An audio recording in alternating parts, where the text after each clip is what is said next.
तुला राशि वालों के लिए 2025 कैसा रहेगा।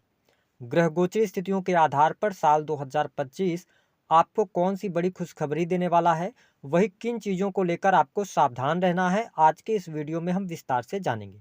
लेकिन उससे पहले आपको बता दें कि आपने बहुत सारे राशिफल के वीडियो देख लिए होंगे। जब आप इस चैनल तक आ गए हैं तो आप एक डायरी और पेन जरूर ले लीजिएगा, क्योंकि इस वीडियो में हम आपको बताएंगे कौन से महीने में क्या चीज़ें घटित होने वाली हैं गोचर के आधार पर। तो इस वीडियो को बिल्कुल भी स्किप नहीं कीजिएगा, आप डेट बाय प्रेडिक्शन भी प्राप्त कर सकते हैं। तो चलिए वीडियो की शुरुआत करते हैं। उससे पहले यदि आपने चैनल को सब्सक्राइब नहीं किया है तो चैनल को सब्सक्राइब कर लीजिएगा, नोटिफिकेशन बेल को ऑन कर लीजिएगा, वीडियो पसंद आए तो लाइक और शेयर भी कीजिएगा। सबसे पहले ये जानते हैं कि जब साल 2025 की शुरुआत होगी तो तुला राशि वालों आपके लिए ग्रह गोचरी स्थितियां कैसी रहेंगी।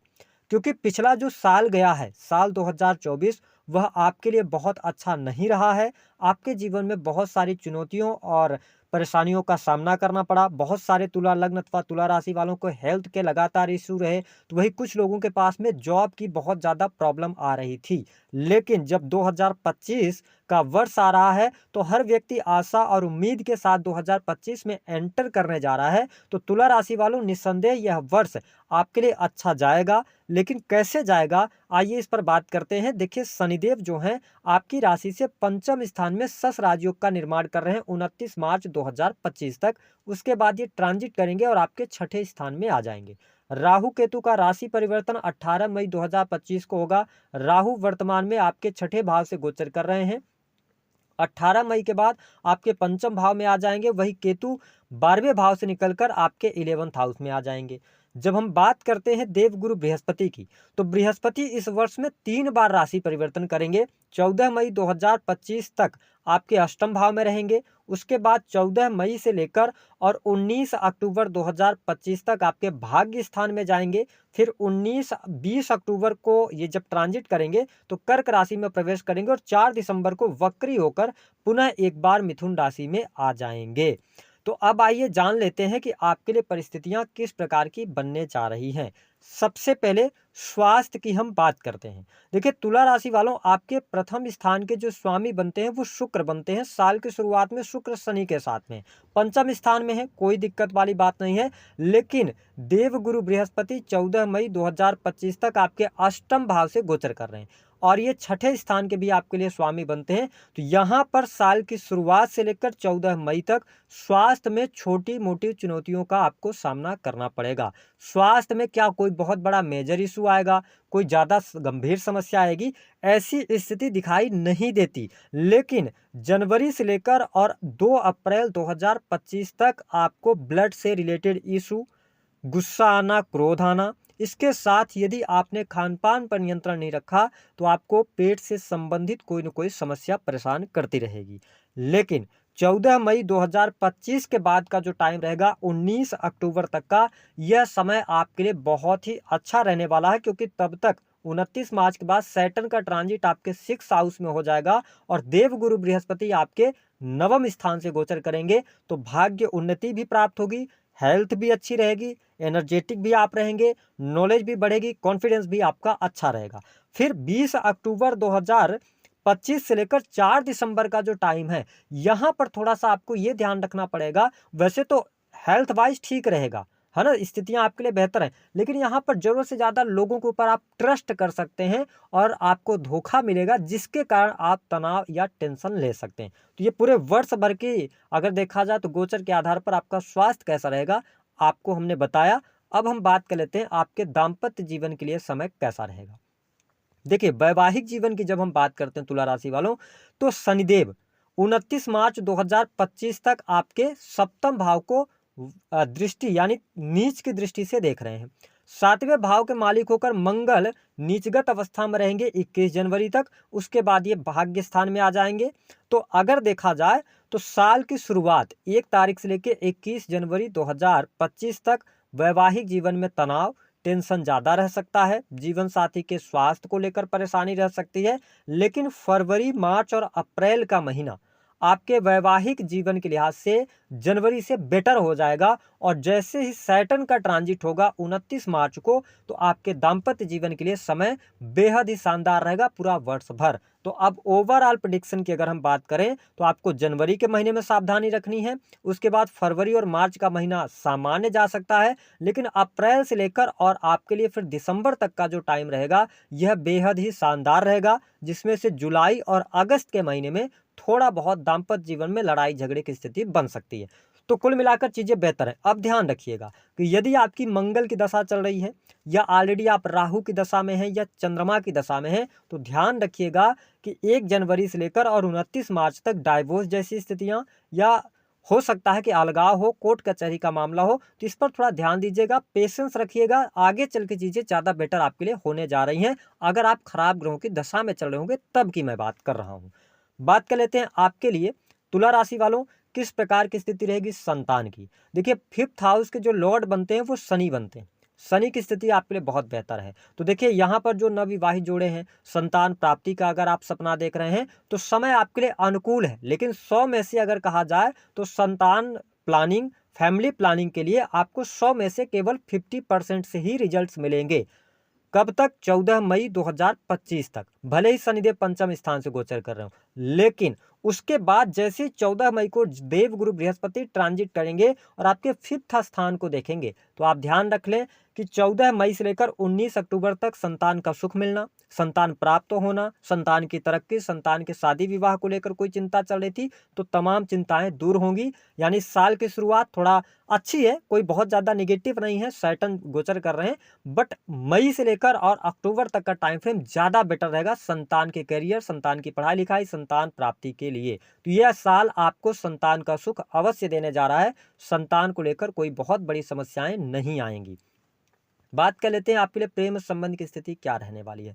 देखिए प्रेम के मामले में अगर देखा जाए तो साल की शुरुआत बेहद ही शानदार रहेगी। साल के शुरुआत में क्योंकि लग्नेश होकर शुक्र शनि के साथ में है, पंचम भाव के स्वामी के साथ में है, तो साल की शुरुआत में काफी आप इंजॉय की तरफ आगे बढ़ सकते हैं या नए रिलेशनशिप की तरफ आप आगे बढ़ सकते हैं। जो तुला लग्न अथवा तुला राशि के जातक प्रेमी प्रेमिका के साथ संबंधों में है, उनके लिए मार्च 2025 तक का टाइम फ्रेम बहुत बढ़िया रहने वाला है। कोई समस्या, कोई प्रॉब्लम यहाँ पर देखने को नहीं मिलेगी। लेकिन उसके बाद मार्च के बाद यानी कि मई, अप्रैल और मई का जो महीना होगा यह भी प्रेम संबंधों के लिए अच्छा रहेगा। इस दौरान भी आपके नए प्रेम संबंध बन सकते हैं। पहले से अगर आपका रिलेशनशिप चल रहा है, पुराना रिलेशनशिप है, तो कोई प्रॉब्लम नहीं आएगी। कुल मिलाकर अगर देखा जाए प्रेडिक्शन की बात करें तो जनवरी से लेकर और 18 मई 2025 तक प्रेम संबंध आपका अच्छा रहने वाला है। आप स्वयं तुला राशि वाले हैं तो आप अपने पार्टनर को लेकर बहुत ज्यादा एनर्जेटिक रहेंगे, पॉजिटिव रहेंगे, तो चीजें आपके लिए अच्छी रहने वाली है। लेकिन अब कहां पर ध्यान रखना है, देखिए तुला राशि वालों 18 मई के बाद राहु केतु का ट्रांजिट हो रहा है। राहु आपके 5th हाउस में जाएंगे। अब यहां पर आपके रिलेशन में प्रॉब्लम आनी शुरू होगी। आप स्वयं तुला राशि के अगर हैं तो आप देखेंगे कि राहु जब पंचम स्थान से गोचर करेगा तो आपको अपने रिलेशन में बहुत सारी कमियां नजर आने लगेंगी। जो आपके पार्टनर अभी तक आपको बहुत अच्छे लग रहे थे, तो आपको ऐसा लगेगा कि पार्टनर में कुछ न कुछ कमी है, जिसकी वजह से आप भटकाव की तरफ आगे बढ़ सकते हैं और एक बहुत अच्छा रिलेशन जो आपका चल रहा था उसमें थर्ड व्यक्ति की एंट्री हो सकती है। तो मैं आपके लिए यही सजेस्ट करूंगा कि राहु जब पंचम भाव से गोचर करें तो जो प्रेम संबंध उस दौरान बनता है तो बहुत अच्छे प्रेम संबंध नहीं होते, सामने वाला आपसे फायदा उठाने के लिए आता है, तो आप बेहद ही ज्यादा सतर्क रहिएगा। अगर आप पहले से रिलेशनशिप में है, ट्रस्ट करते हैं पार्टनर के ऊपर, तो चीट करने की कोशिश नहीं कीजिएगा। कुछ तुला लग्न अथवा तुला राशि वाले जातक जो मैरिटल लाइफ के अंदर है तो एक्स्ट्रा मैरिटल अफेयर भी हो सकता है, यानी कि 18 मई से लेकर और दिसंबर तक की स्थितियों में।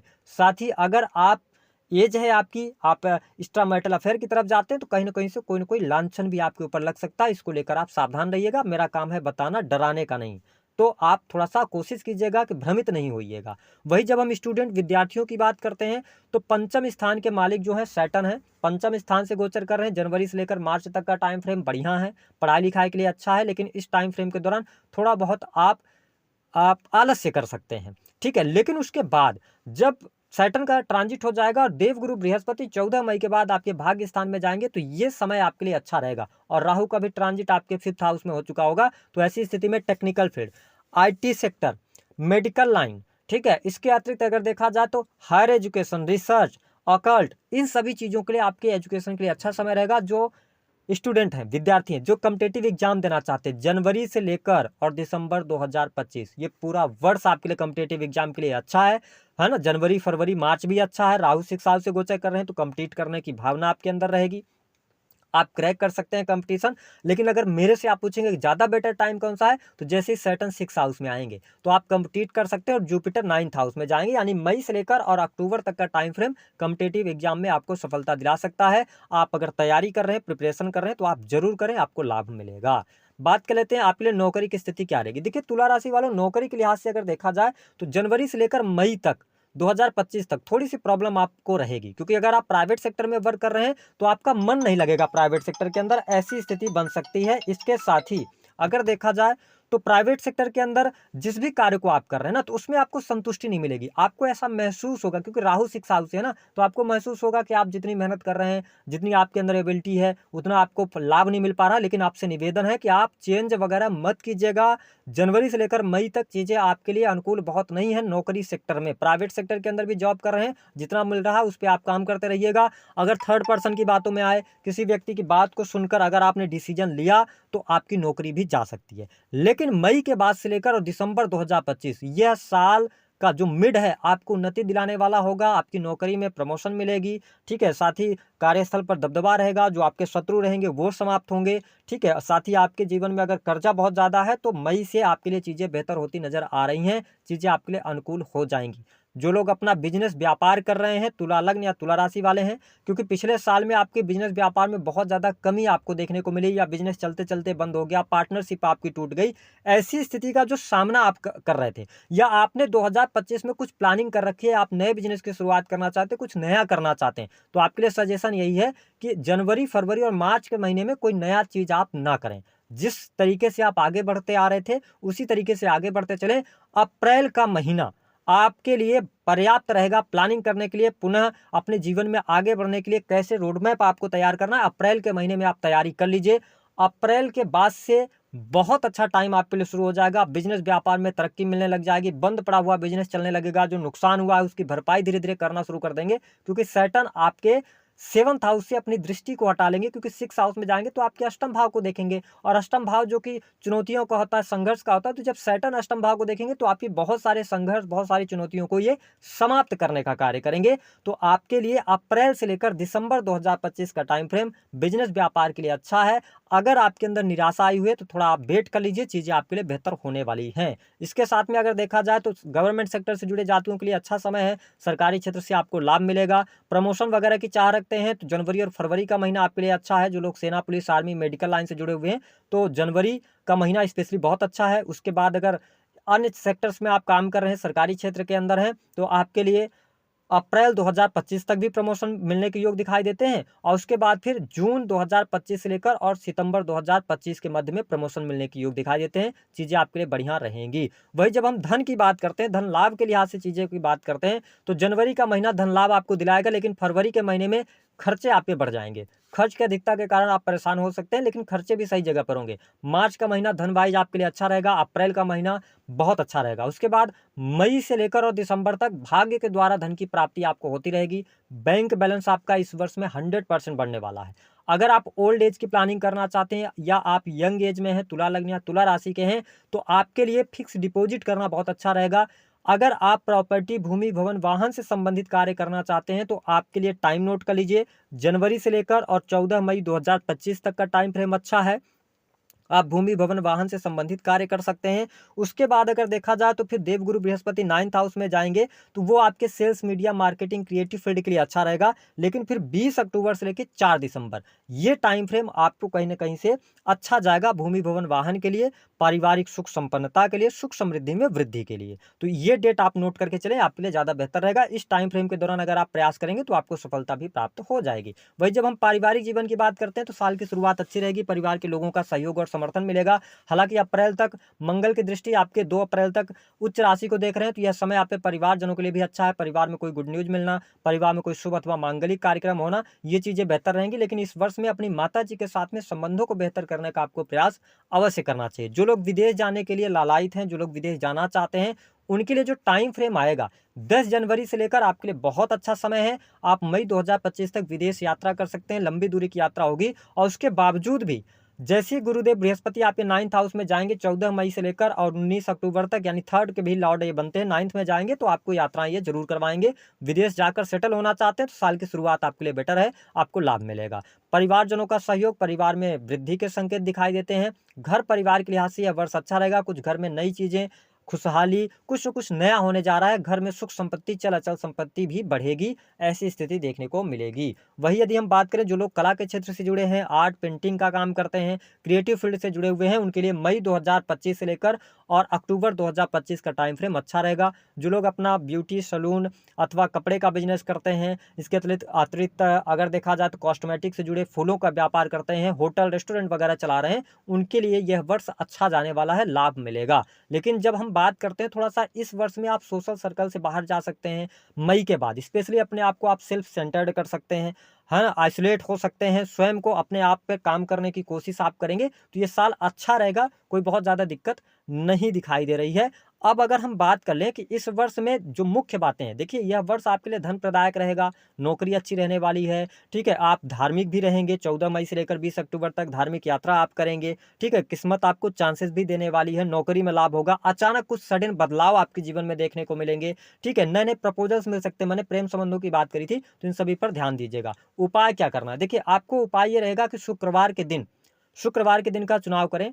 जहां कहीं भी आपके आसपास कोई भी गणेश जी का मंदिर हो, आपको एक पान का पत्ता लेना है, एक साबुत सुपारी लेनी है और एक सफ़ेद रंग का धागा लीजिए अपनी लंबाई का, जितना आपका लंबाई है, या कच्चा सूत आप ले सकते हैं जितनी आपकी लंबाई है। नहा धुलकर और इन तीनों सामग्रियों को ले जाएं, गणेश भगवान जी को अर्पित करें, धूप अगरबत्ती करें। सबसे पहले पान का पत्ता रखें, उसके बाद उसके ऊपर सुपारी रखें और फिर जो कच्चा सूत आपने लिया है वो रख दीजिए, या सफ़ेद रंग का धागा। उसके बाद भगवान गणेश को आप दुर्वा अर्पित करें और वहीं पर खड़े होकर जो आपकी मनोकामना है उसको बोलते हुए उस सुपारी पर जो आपने कच्चा सूत लिया अपनी लंबाई का, उसको लपेटिए और पान को अर्पित कर दीजिए और सुपारी को प्रसाद के तौर पर लेकर आइए। अगर आपका बिजनेस नहीं चल रहा तो बिजनेस स्थान पर रख दीजिए, अगर आपको पढ़ाई लिखाई में सफलता चाहिए तो पढ़ाई लिखाई वाले स्थान स्टडी रूम में रख दीजिए, है ना, नौकरी कर रहे हैं तो आप अपने साथ कैरी कर सकते हैं, अपने पूजा स्थल में रख सकते हैं धन प्राप्ति के लिए। तो इस उपाय को जरूर आप कीजिएगा। 29 मार्च